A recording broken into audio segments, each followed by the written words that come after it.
Now the trick to getting the best result is to let your body heal. The easier you take it, the quicker you're going to heal, the better your results are going to be. I can't stress to you enough the importance of taking it easy. No going to the gym, no heavy lifting, don't do anything to jeopardize what we did here today. Most definitely. The easier you take it, the quicker you heal, the better the results. And I can't stress to you enough the importance of it.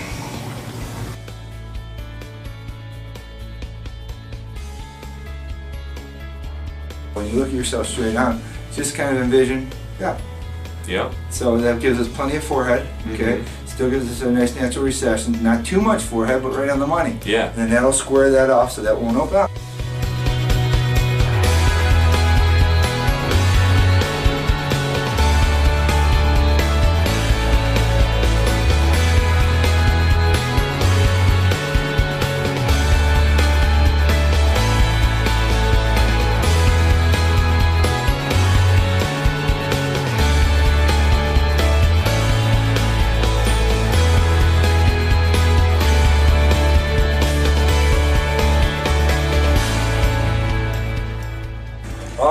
We just got done harvesting Ryan's donor here.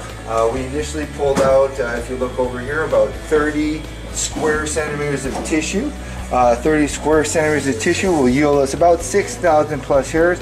What I want you to look at now is I want you to look at the amount of transection. So we're looking at the strips, and now we're trying to see if we cut any follicles. So I just harvested this donor. A transected follicle means a hair is cut. So the bulb, here's the bulb of the follicle, and then here's the follicle itself. So if a hair is cut, you'll see a cut hair. So from the top to bottom intact. You'll notice there's not any transection. Here's the transected hair, there's a transected hair, that hair is cut.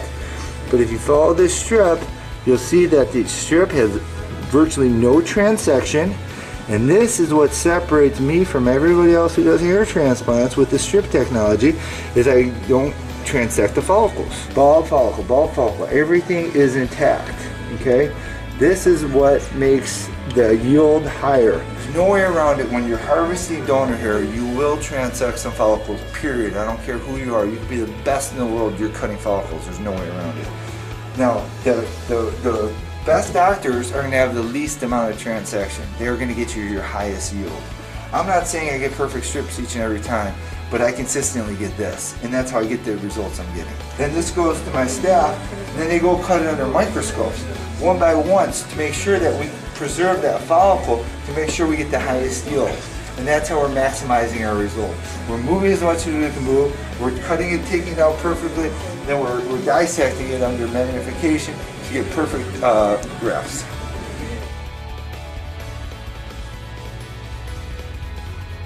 And look at that, the entire way across, we got ourselves a beautiful suture line. Now you can see that underneath here, okay, that's where we harvested the donor. So as I do all my follow-ups, I'm always showing the patients where I start. Now you can see how I took it out. Now you'll be able to see the suture line. That goes the entire way across. Hair covers up on top of hair, so once again, now you can see it hidden under the hair. So the hair covers up on top of the hair, the suture line, so you can't see anything at all. This is just wet. When that's dry, that'll fall just nicely and you won't be able to see anything.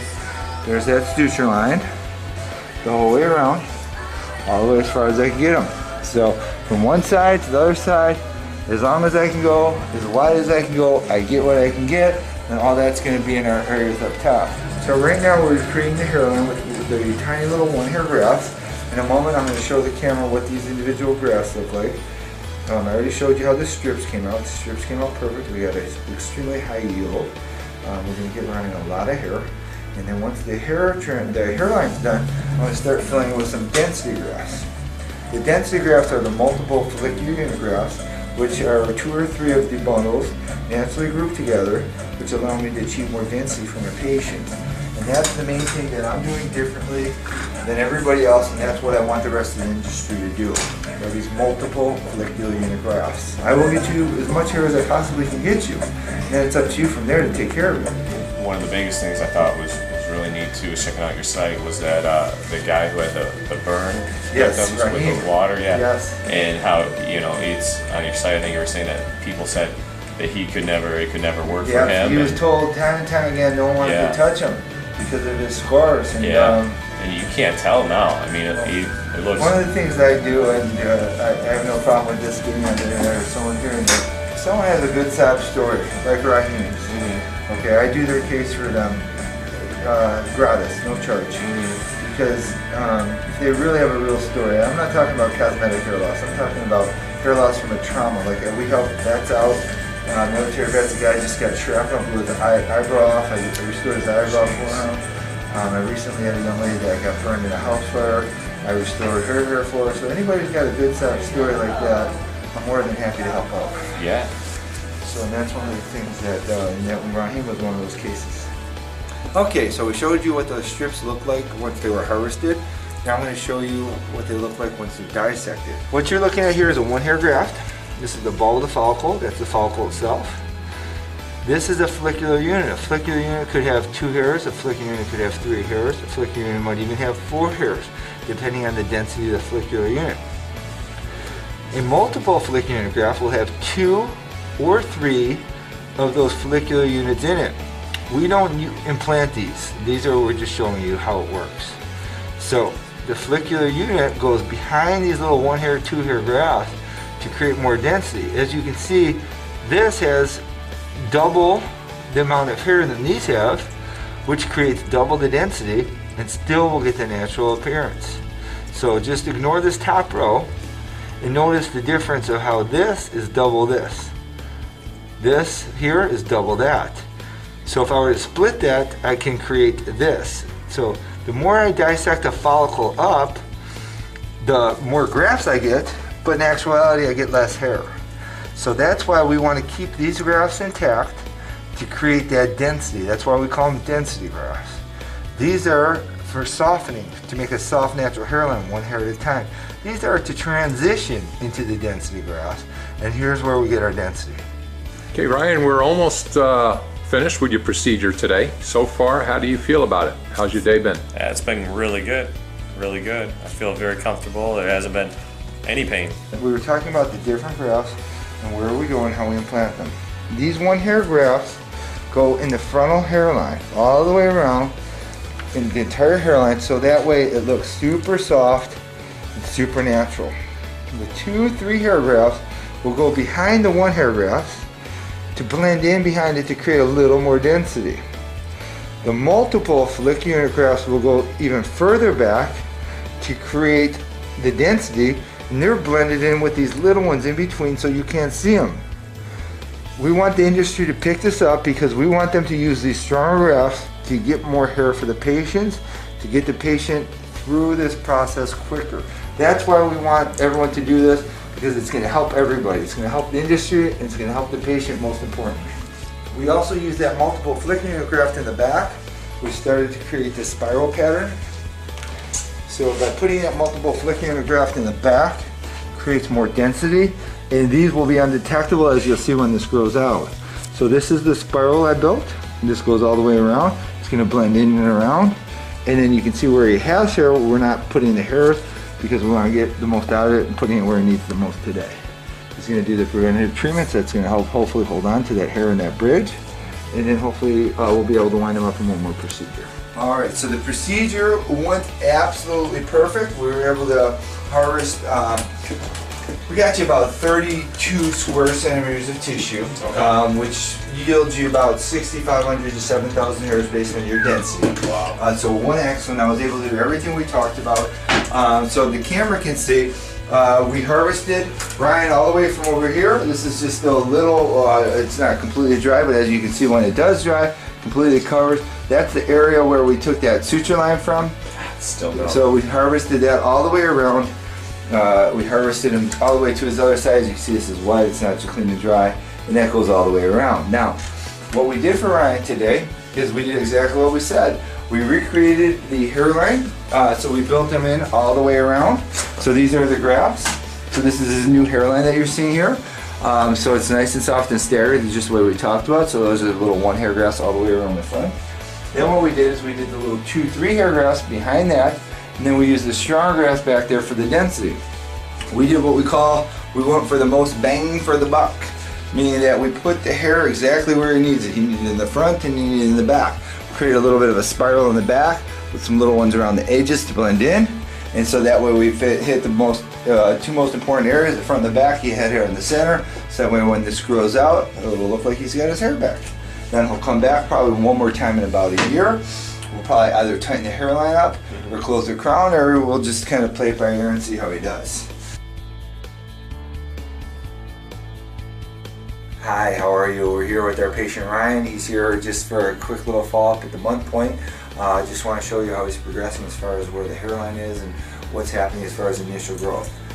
We did a max size case on Ryan where we harvested him all the way from one side over here all the way to the other side over there and just got as much hair as we possibly could for him. So this is the beginning of the suture line.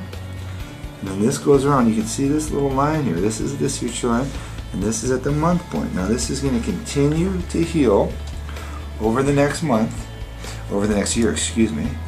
And then you can see at the month point it's already undetectable. See this little line here? That's the suture line. So that little discoloration that you're seeing here, this little discoloration will go away. But what's important is to see is how nicely this is healed in a month.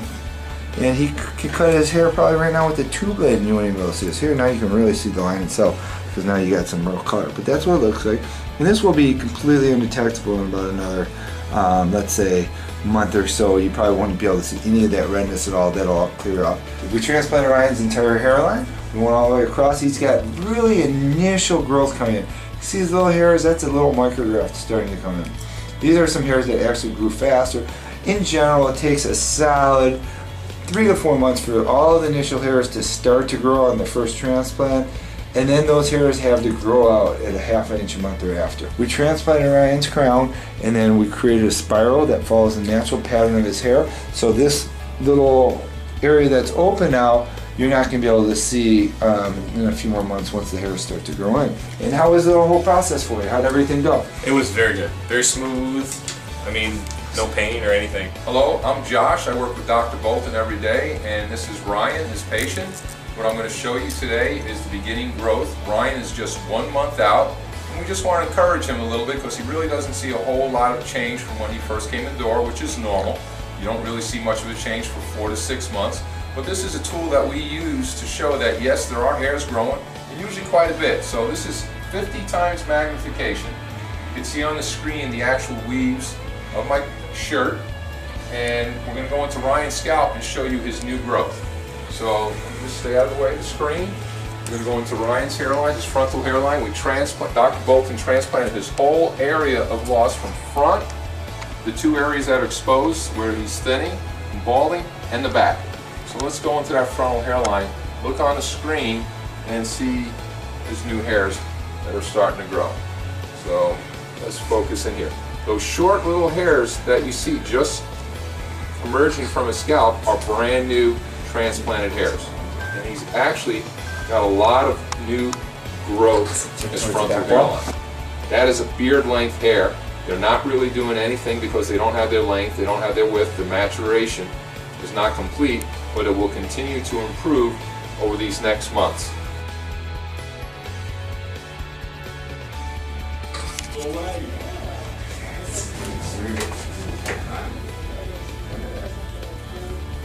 Look at that. Jimmy's get the comb through. What's up with there? Let's see. Wow, look at that. Look at all that hair. Look at all that hair.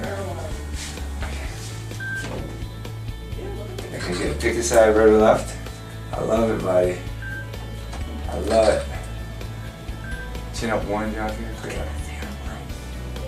Cool. Other side. Look at that one.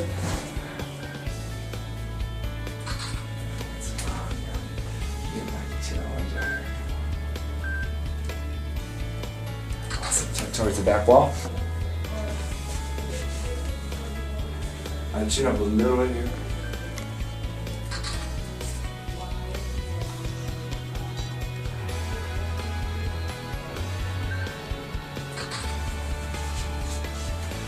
Let's check these out and see how that goes. Thank you. Alright, check this out, Nick. Let's see how we did.